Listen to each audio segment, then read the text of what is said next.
Dzień dobry, witam Was. Dzisiaj zajmiemy się rzeczami takimi jak pulpit, drzewko, menu. Ikony, skróty. To są zupełnie Ciemność, widzę ciemność! Ciemność widzę!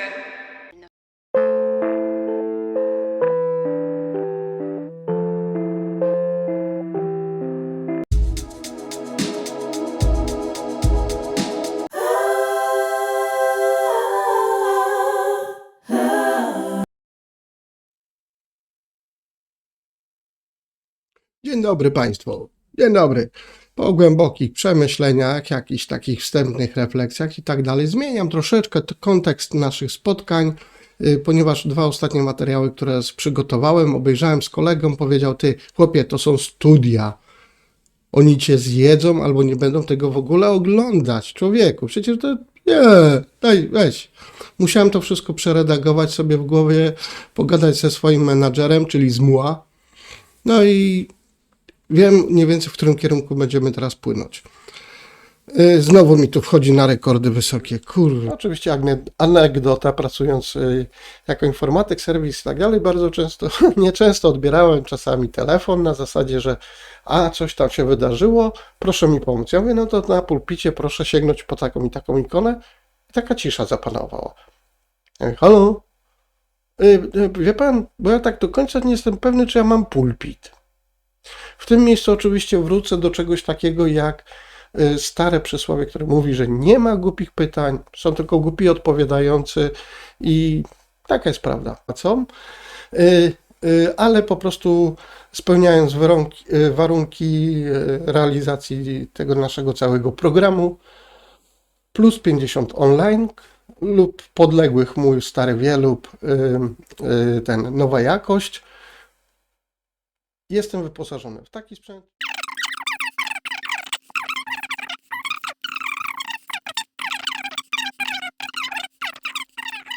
Czy wyście widzieli pulpit? Teraz jesteśmy na pulpicie moim. Ja może zrzucę tutaj tego OBS-a na dół na razie. Jesteśmy tutaj na moim pulpicie. Jaki on jest? Nieistotne. Dzień dobry, witam Was.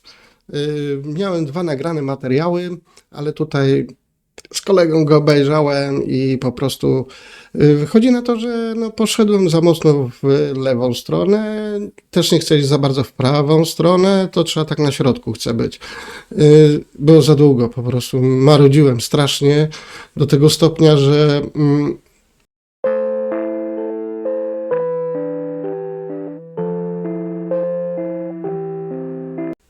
no dokładnie.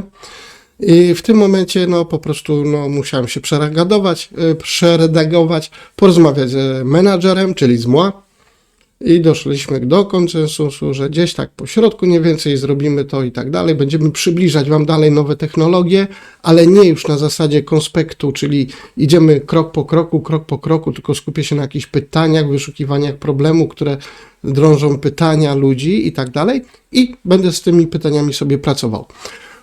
Taki mam pomysł.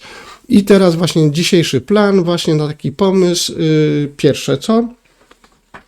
Żeby to wszystko właśnie zintegrować. Bardzo dobre słowo, integracja polega na tym, że po prostu różne elementy z takiej układanki, którą jest IT i tak dalej, trzeba łączyć do kupy.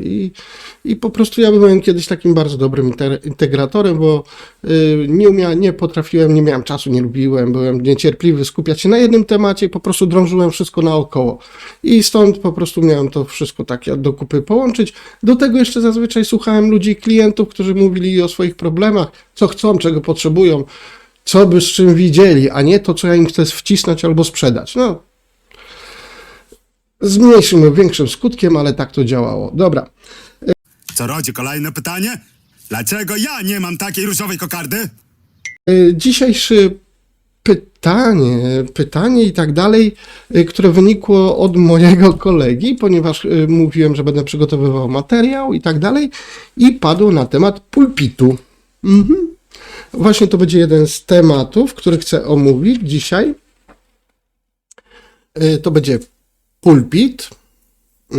to będą ikony, to będą skróty bardzo szybko. Też właśnie odpowiem na to pytanie, co się dzieje z ikonkami, które nam uciekły z pulpitu.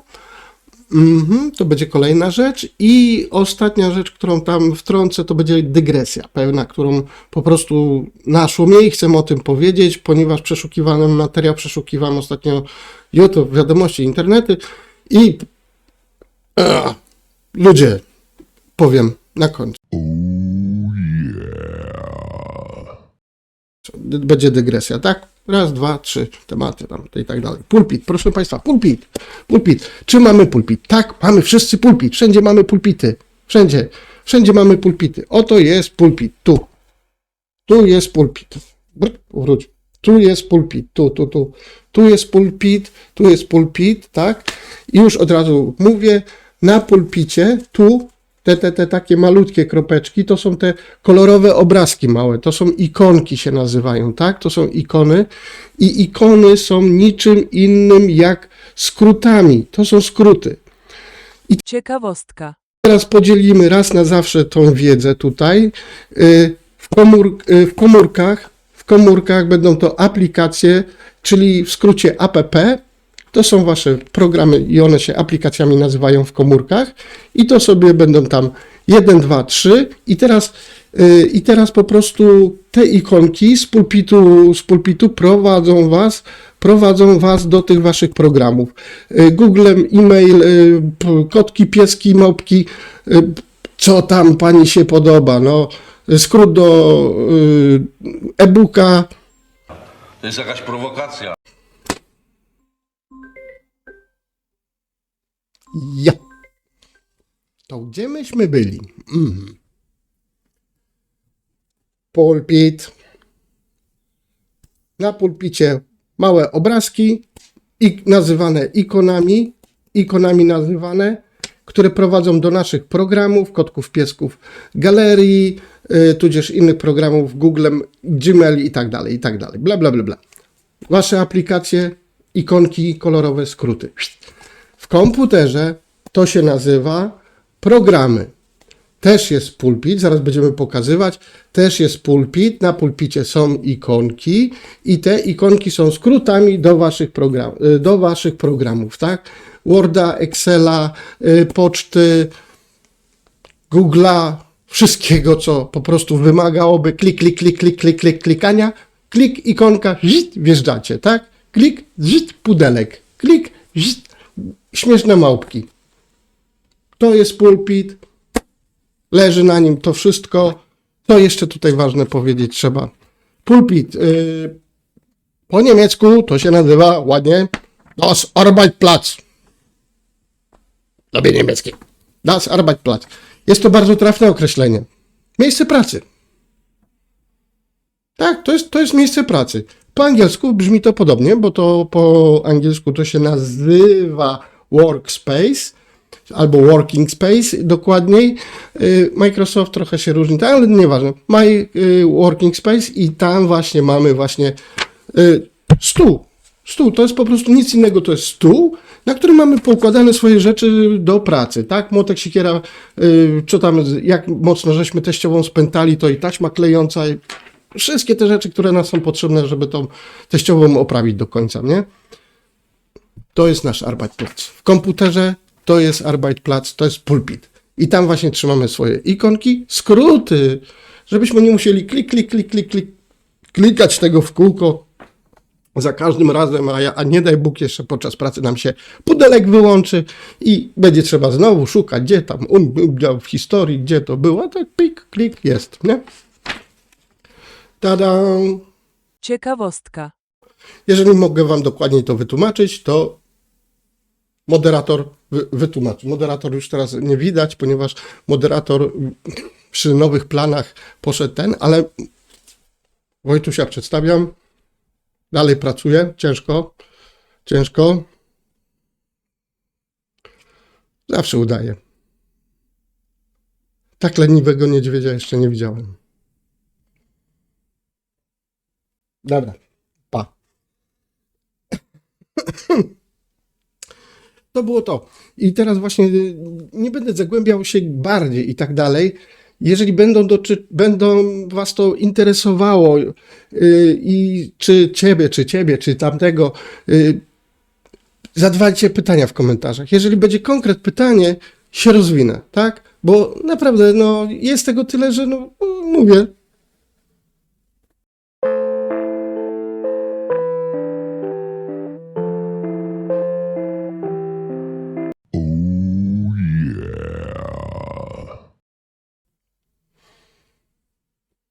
Dobra.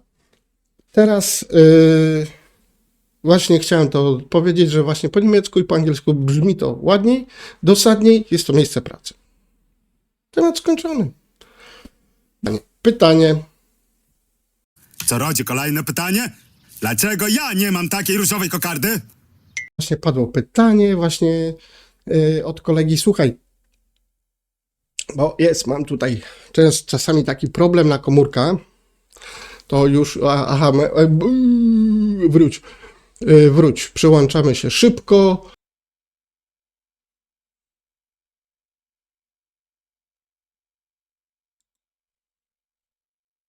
To, co tutaj widzimy, oczywiście to jest właśnie ten nasz cały pulpit. To jest ten cały nasz pulpit.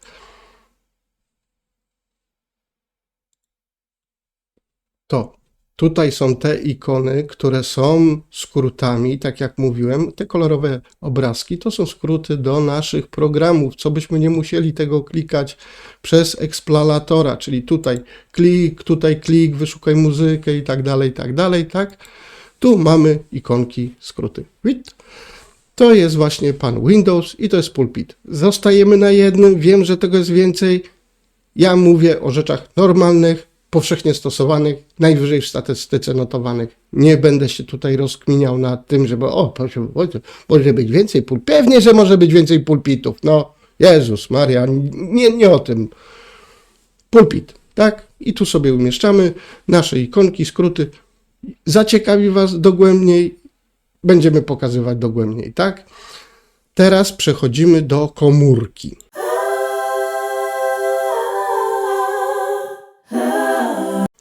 Jesteśmy na komórce. To jest pulpit, tak? To jest pulpit i tak jak mówiłem, na pulpicie są umieszczone te kolorowe obrazki, ikony, które prowadzą do naszych programów. Tu ja mam na przykład YouTube, kliknij YouTube i się włącza YouTube na mojej komórce, bla, bla, bla, bla, tak?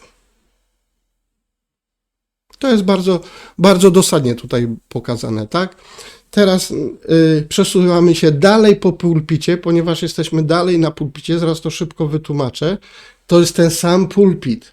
To tylko po prostu jest tych ikonek tak dużo, że jakbyśmy zawalili tą pierwszą stronę tego pulpitu, to byśmy się tam nie odnaleźli. Dlatego twórcy Androida pomyśleli, że to można podzielić na 2, 3, 4, jeżeli potrzebujecie 5 i 6 ekranów, tak? Ja korzystam góra z 3, tak? Tak, bo tak mi się chce. Tak?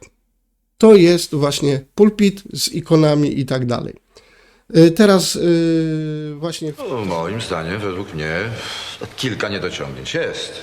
Kilka niedociągnięć? A gdzie tu są dociągnięcia? To jest jakaś prowokacja. Dygresja. Ludzie, twórcy, co wy robicie? Opowiadacie o jakimś temacie w komórce. Materiału macie może na 8-10 minut, gdzie trzeba wejść na przykład w ustawienia i wyłączyć wibracje, to zamiast kliknąć ustawienia, zamiast przetoczyć się na te dźwięki i wibracje i tutaj ludziom pokazać, że włącz wibrację po cichu, taką, sraką, owaką i tak dalej, koniec materiału. To nie. Już pokazuję, co się dzieje u takich twórców. Pulpit. Słuchajcie, i przez pierwsze 5 minut przewija pulpit. Ja nie wiem, co on robi. Czemu to ma służyć? Co on pokazuje mi, że pulpit ma w komórce? Sio. 0 stopni w Hamburgu. Pulpit mi pokazuje. I macha tym pulpitem. Co, zapomniał, co ma robić? Weźcie, dajcie spokój. To jest jakaś prowokacja.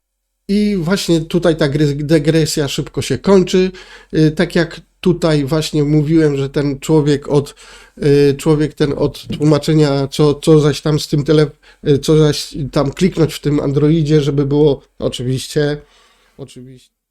Nie róbcie tego, twórcy, to jest obrzydliwe, głupie i po prostu marnujemy sobie, swój czas marnujemy. Koniec dygresji.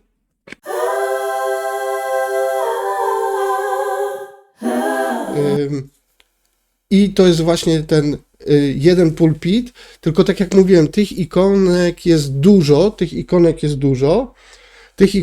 dużo i teraz właśnie wymyślili twórcy tego, że jest duży pulpit i by się to nie mieściło i oni to po prostu podzielili na raz, dwa, trzy. To jest ciągle ten sam pulpit, tylko że w 3 okienkach, żeby to po prostu nie było miniaturowe i żebyście żeby to można było czytać, tak? To jest bardzo proste, że nie zmieniacie programów, poruszając się w lewo i w prawo.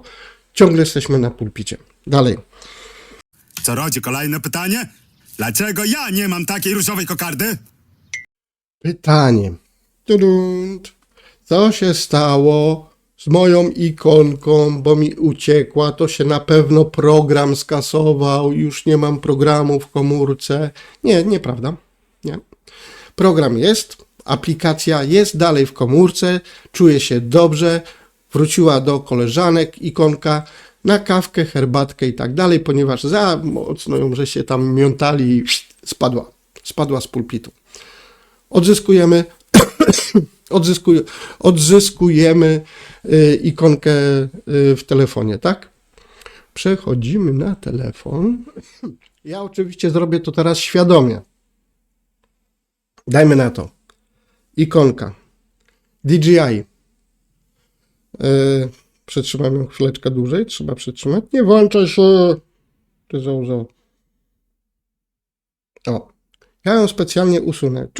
O, ikonka mi uciekła, spadła, skasował mi się program do obsługi DJI Gimbala. Ojejku, będzie trzeba znowu instalować. Nie. Zaraz pokażę, jak ten ruch się wykonuje, jak już nagram ten materiał. Ten ruch wykonuje się z dołu do góry, tak jakbyście chcieli strzepnąć popiół z papierosa z telefonu albo coś takie. Pyk. I jesteśmy w domu Barbie. Chciałem powiedzieć.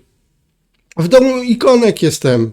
Dzień dobry, ikonki. Tu mamy wszystkie ikonki naszych aplikacji. Samsung, Google, aplikacje, sklep Play, galeria, kalendarze. Wszystko to, co możemy sobie wywalić na pulpit, tak? Nie będziemy tego wywalać, wywalamy te, które są nam potrzebne. Najczęściej korzystamy. Widzicie, że to jest nawet ustawienia, które ja mam wywalone te na zewnątrz. To są dokładnie te same ustawienia.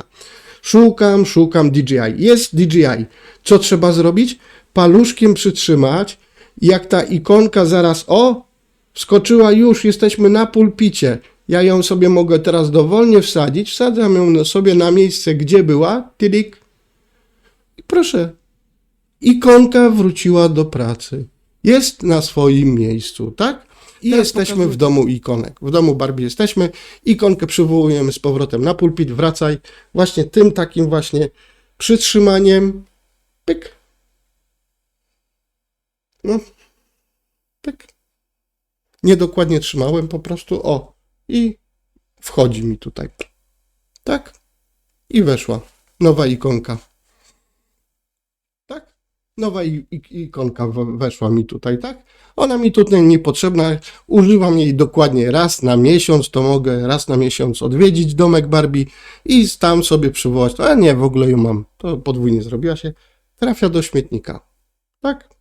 Usuń, poszła, papa. To było tyle w temacie, jeżeli macie więcej pytań, proszę, zapraszam do zadawania pytań i po prostu będę wtedy rozwijał temat, tak? Tak będę prowadził teraz programy. Jeżeli nie będzie pytań i tak dalej. Kolega zadał pytanie, dostał odpowiedź wyczerpującą, program się nie skasował, jest dalej tam, gdzie był. Jest w komórce, tylko po prostu ikonka sobie uciekła, wróciła, tak?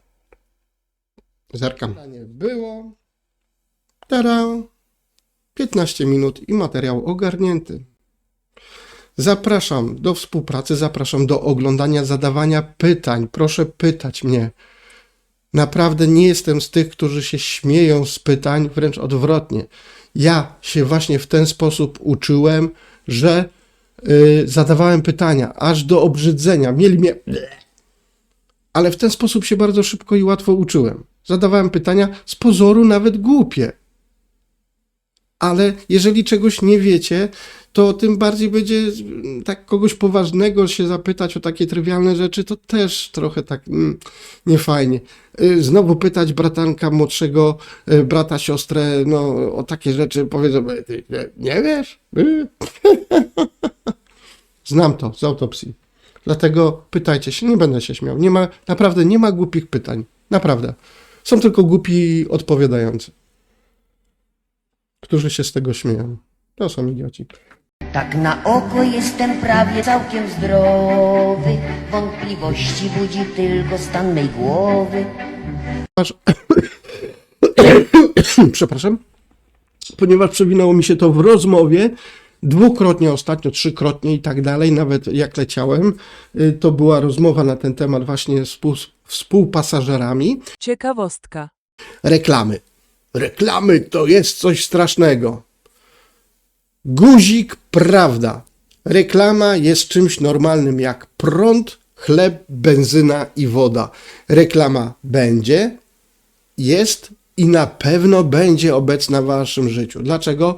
Dwie sprawy. Z serwisów, które korzystacie za darmo, YouTube, Gmail, Facebook i tak dalej, oni tego nie robią za darmo. Muszą na to zapracować. Wiecie, ile te maszyny, serwery kosztują? To są góry pieniędzy. Na te góry pieniędzy trzeba zarobić. Samą nazwą Google oni na to nie zarobią, czy YouTube. Muszą wrzucić reklamy. Ok? I tutaj dochodzimy do sedna. Oczywiście tych reklam nie musi być. Nie musi być, oczywiście. Mamy reklamy. Ja będę musiał porozmawiać z tym programem, bo on miał tam na inny kolor działa na biały. Mamy reklamy i mamy nie reklamy. Jak to wygląda? Weźmy na przykład YouTube. Oglądamy materiał, piesek, kotek. Jak mamy spersonalizowane i szukaliśmy karmy dla kotka, to będziemy oglądać reklamy o kotkach. Jeżeli oglądaliśmy reklamach o uprawianiu ogródka, będziemy mieli reklamy na temat ogródka, czy tudzież jakichś zakupów. To się nazywa spersonalizowana reklama, też jest mądra. Ona dociera do waszych potrzeb, do waszego tego, co szukaliście. I już zaraz szybko opowiem, dlaczego z tego jestem zadowolony. Też korzystam, bo się przez reklamę uczę. Tak, uczę się przez reklamę. I można być uwolnionym od tych reklam, na przykład na YouTubie wykupując za 12 euro miesięcznie premium. Premium, nie zobaczycie już żadnej reklamy. Koniec z reklamami. Nie ma o czym gadać. Ani pół reklamy nie użyjcie. Ja oczywiście zupełnie z innych względów ten premium mam, ale czasami włączam reklamy, słuchajcie. Dlaczego? Już wam mówię. Premium, nie oglądacie reklam. Nie premium, za friko wszystko, oglądacie reklamy. Nie złoście się, nie używajcie antyblokerów, robicie krzywdę tym, którzy tworzą materiały, chcą na tym zarobić i to jest dla nich po prostu życie. Wy po prostu pozbawiacie ich chleba, bo poświęcicie 30 sekund na obejrzenie czegoś. No. A jeżeli klikniecie naprawdę spersonalizowane reklamy, będziecie oglądać reklamy, co żeście w wyszukiwarkach wpisali, na przykład karma dla kota. Będziecie oglądali reklamy dotyczące karmy dla kota, a nie na przykład pampersów dla osób dorosłych. Albo na przykład sprzętu wędkarskiego, no czegokolwiek tam innego, tak? Klikajcie, reklamy spersonalizowane, jeżeli już wiecie, że będziecie je oglądać, będą na temat tego, co żeście klikali w wyszukiwarce. Już mówię przykład. Macio szukał żaluzji. Wymienić musiałem 3 żaluzje. 1, 2, 3. Tak? Każda żaluzja roleta, tak? Powiedzmy sobie. Roleta werdykalna. To jest no super. Werdykalna, ale nie werdykalna pionowo, werdykalna poziomo, tak? Każda z tych rolet, a to są okno balkonowe z dużym oknem w pokoju gościnnym i tak dalej, więc są metry. No, najtańsza kosztowała zawsze powiedzmy między 40 a 60 euro, najdłuższa kosztowała 80 prawie, tak? Dodać, 3 wychodzi od pieniądze rzędu 160 do 190 za 3 takie rolety, tak? Dobra, jeden sklep przeklikałem, drugi sklep przeklikałem, ale w międzyczasie oglądałem sobie rolki, tak na wesoło, hi. No i oczywiście tak jak mi się przypałętał taki UW. UW taki pomocnik reklamowy, skręcający i tak dalej, no to włączyłem UW, on się rozejrzał tylko po mojej przeglądarce, mówi chodź tu Pepko, takie jest, będziesz zadowolony, szukasz rolet, to jest dla ciebie. Słuchajcie, gały mi wylazły. Dlaczego? Mówiłem wam, jedna z krótszych rolet kosztowała mnie od 40 do 60 euro. Jedna z krótszych, tak? Tutaj nagle patrzę, cena 15-14 euro. Używane czy co? Kradzione? Nie, no poważna firma, poważne ten. Nie, normalnie. Ponad 100% zwalona cena. Była cena tej rolety 87, ja płaciłem za nią 20. Skutek jaki? Zamiast zapłacić 160, 190 euro za 3 rolety, ja zapłaciłem za komplet 3 rolet 71 euro. Tada! Bo obejrzałem reklamę. Kolega mi powiedział, a to trzeba było se poklikać. Okej. Jeżeli masz cały dzień na to, żeby se poklikać, to se klikaj. Nikt ci nie da gwarancji na to, że trafiłeś na najtańsze. A ten właśnie cwaniak reklamowy z AI-em zrobił to najtaniej. Sprawdziłem. Jest taka strona w Niemczech, się nazywa Test24 i tam po prostu można sobie wrzucać tematy. Jeżeli jesteś zalogowany, zapłacisz tam 3 euro chyba na kwartał czy coś takiego, to ta strona, jeżeli wrzucisz jakiś temat, żeby porównać cenę i tak dalej, to trwa oczywiście, ale wyszuka ci naprawdę wszystko. Przejrzy cały niemiecki internet. Łącznie z Bundeswehrą, wszystko. No i oczywiście wyskoczyło, że ona takich cen nie ma, które ja podałem. Bo obejrzałem reklamę. Tak, czapka mi z głowy spadła i mam sucho w 100 w kieszeni. Tading! Tu z przykładów jeszcze z reklam, co dodam? Na przykład podłoga. W przedpokoju wykładzinę zmieniałem na podłogę taką jak tu jest za mną. O, parkiet drewniany. To znaczy nie, było dla mnie za drogo. Ja szukałem, to się nazywa PCV. Tu różnie to nazywają, ale to po prostu takie, kiedyś to były PCV-y, teraz są trochę twardsze, to są albo takie kwadraty, albo takie dłuższe listwy, też na zatrzaski, to jest dużo tańsze, to można kroić nożyczkami i po prostu siedząc na dupie jak puzzle se to złożyć, nie? Szukam, no i oczywiście chyba byłem na stronie Obi, nie, Bauhaus i właśnie mi się wychylił ten UW, podłóg szukasz, aha, no dobra. Klikać, słuchajcie, no 5 minut może klikałem, całe 11 metrów kwadratowych, które potrzebowałem, kupiłem za niecałe 82 euro, niecałe, łącznie z transportem, tak?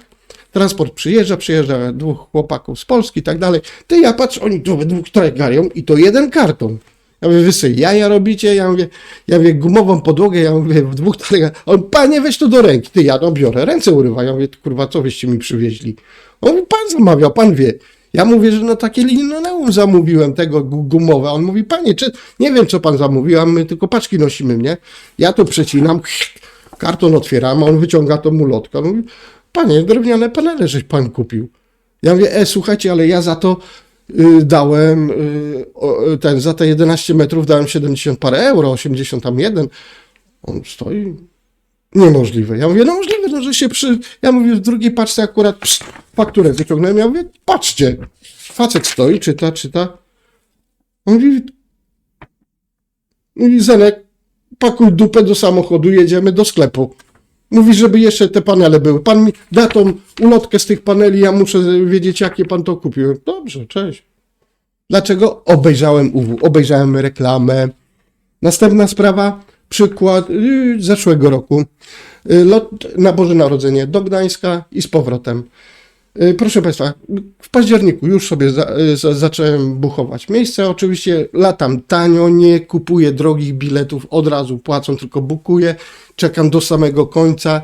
W samym końcu, tak jak mieliście to na materiałach z Gdańska, o 12 w nocy dopiero wybieram miejsce i dostaję miejsca te drogie, których ludzie nie kupili, a mnie muszą posadzić w samolocie.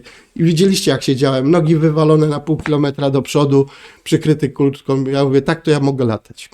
Nawet stewardessa szła i się śmiała. Ona mówi, pan za to miejsce nie zapłacił? Ja mówię, nie. A na bilecie miałem napisane. Nie mogła mi wypieprzyć. No, w sumie te 40 minut to ja mogłem nawet na skrzynce od pomarańczy lecieć, ale nie wolno. I co? W jedną stronę do Gdańska poleciałem za 12 euro, ale że UW znowu tu przyszedł mi z pomocą, pogrzebał na stronie mojego przewoźnika, Wizz Air i tak dalej. Wyobraźcie sobie, że z powrotem leciałem dokładnie za 8,99 euro. Przykład, Tageskarta, to jest karta dzienna do jazdy po całym Hamburgu od godziny 9 do 24 w nocy w tej strefie AB. Kosztuje teraz, żeby wam nie skłamać, bo dzisiaj sprawdzałem, 8,59. Czyli ja leciałem praktycznie w tej samej cenie z Gdańska do Hamburga, co tutaj bym sobie pojeździł metrem i autobusem. Co? Obejrzałem reklamę UW. Nie oglądajcie reklam, bo to jest B, bo to joj. Mleko wam się zważy, kury przestaną nieść, krowa będzie robiła żółte mleko. Nie oglądać reklam, są B. On tam tylko głupoty pieprzą i leki wam wciskają. Co znaczy, że może macie spersonalizowane reklamy, co oznacza, że grzebiecie i szukacie lekarstwa, papów i innych tam takich rzeczy i dlatego macie reklamy, kamera, nie wierć się. I teraz właśnie to było o reklamach. Co jeszcze o reklamach dodam, będę kończył materiał. Słuchajcie, jak się wkręcałem w te interesy takie typu właśnie nie pukać młotkiem tylko w blachę, a coś więcej ze swoim życiem porobić. Kariera zawodowa i początek mojej pracy rzucił mnie trochę do pracy z panem, który pochodził z Izraela, z Żydem. Był to Żyd nie polskiego pochodzenia, ale świetnie mówił po polsku, zresztą mówił świetnie i po angielsku, po niemiecku. Obieży świat, sprzedawał technologię, nie mogę mówić, ale technologię sprzedawał, którą handlowałem i tak dalej. I po prostu on był jakiś czas moim takim mentorem, nawet był bardzo czas, że wyjechałem do Izraela z nim, też się tam przeszkoliłem w pewnych takich rzeczach.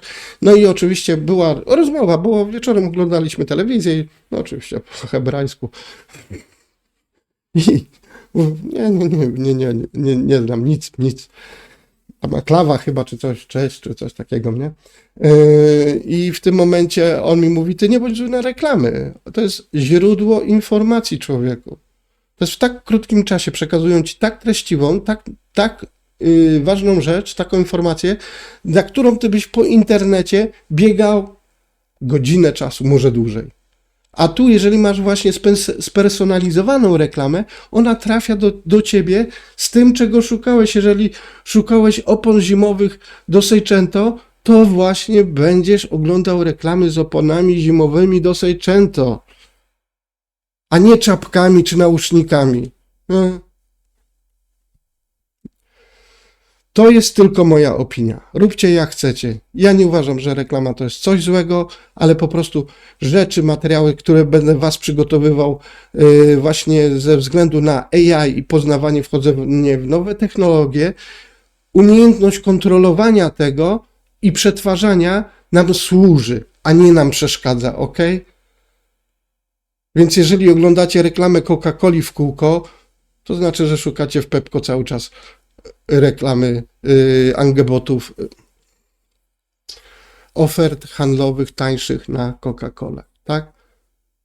Włączcie sobie asystentów. Ja mam UFU, są inni asystenci w Polsce, są też Ceneo i tak dalej. Popatrzcie, porównajcie. Obejrzcie jakąś reklamę, to nie boli. Poświęcicie parę sekund, zaoszczędzicie dużo więcej, uwierzcie mi. Jak oglądacie reklamę? AI was zje. Też będzie o tym. Właśnie dzisiaj miałem taką krótką dyskusję przez telefon. Bo wszystko o was będą wiedzieć.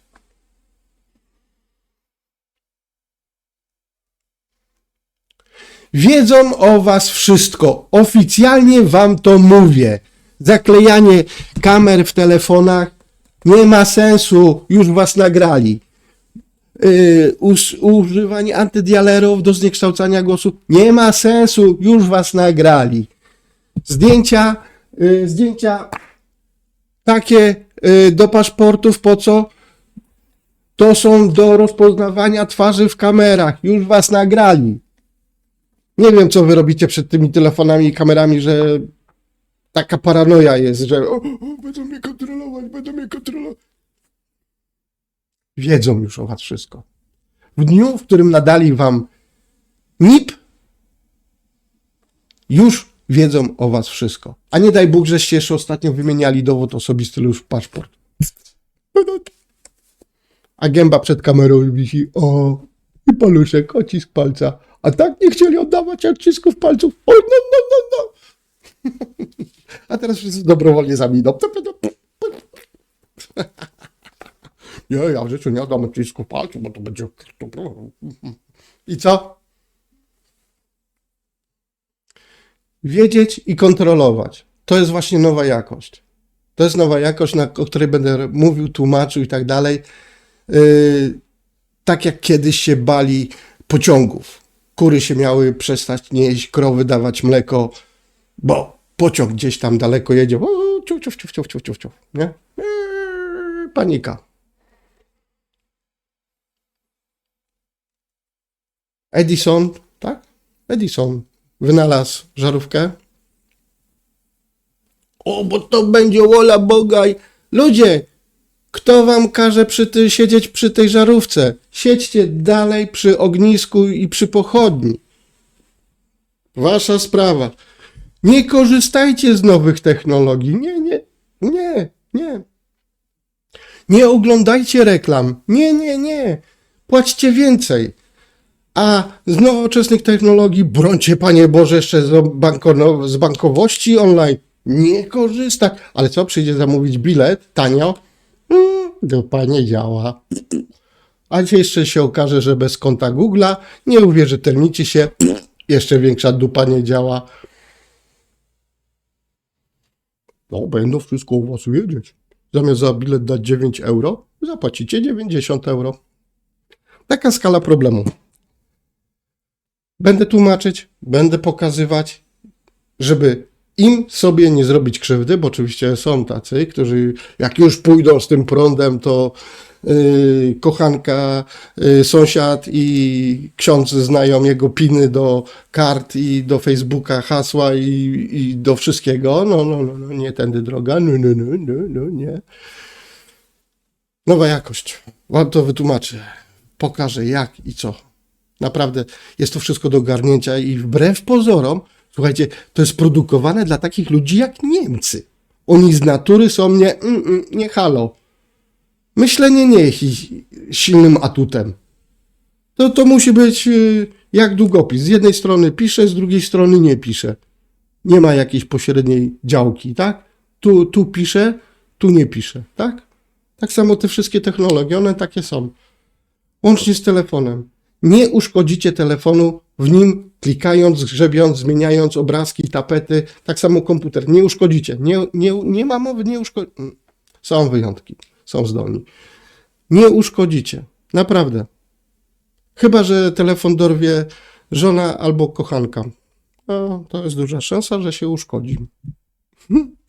Dobra. Tyle. Przejrzymy notatki, tak, żeby nie było, że 34 minuty. I nie będzie tak pani. Było pytanie, była dygresja, były tematy, było. Zapraszam na następny odcinek. Będzie się to teraz dużo szybciej nakręcało, łatwiej. Pytania się pojawią, będę rozwijał temat. Tak, to będę pędził. Mam już pewien logarytm, mam pewną mechanizm do właśnie realizowania nowych materiałów i to będzie poparte naukowo. Jestem za AI. Tak, niech ona służy nam, nie my jej, tylko musimy ją na początku troszeczkę poznać. Ja już ją wykorzystuję na maksa. Proszę zwrócić uwagę na moje ikony. Ja ich nie malowałem. Ale też napisać w skrócie, że no chciałbym ikonkę na miniaturkę, chciałbym na YouTube'a, to nie, to tak nie działa. To dostaniecie znaczek pocztowy z napisem miniaturka. Moje są śliczne. Dlaczego? Ponieważ poznałem rzeczy, wykorzystałem i tak dalej. Poza tym tematem AI się zajmuję już bardzo długo w mojej karierze zawodowej.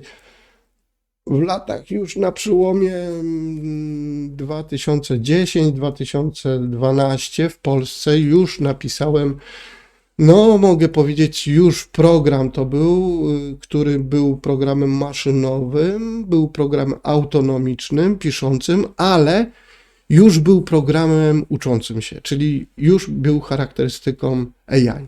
Wtedy dopiero były filmy, kontrowersja na ten temat. Macio to już zrobił, na serio. Mam skopiowane dowody, mam porobione zresztą kopie materiałów i tak dalej. Należą do mnie, ponieważ to była moja myśl technologiczna, za to mi nikt grosza nie zapłacił ekstra. Tutaj zostało to wykorzystane bardzo dobrze. Cieszę się. Zapraszam na następny materiał. Do widzenia. Szanowni Państwo, w jednym z opublikowanych przeze mnie materiałów mogłem nieumyślnie użyć figury retorycznej, która mogła zostać zinterpretowana w sposób niezgodny z moimi intencjami. Pragnę zapewnić, że nie miałem na celu urazić niczyich przekonań religijnych, politycznych ani społecznych. Opublikowany materiał ponownie poddałem weryfikacji zgodnie z zasadami netykiety i polityki poprawności społecznej YouTube. Z wyrazami szacunku, Maciej Mazur.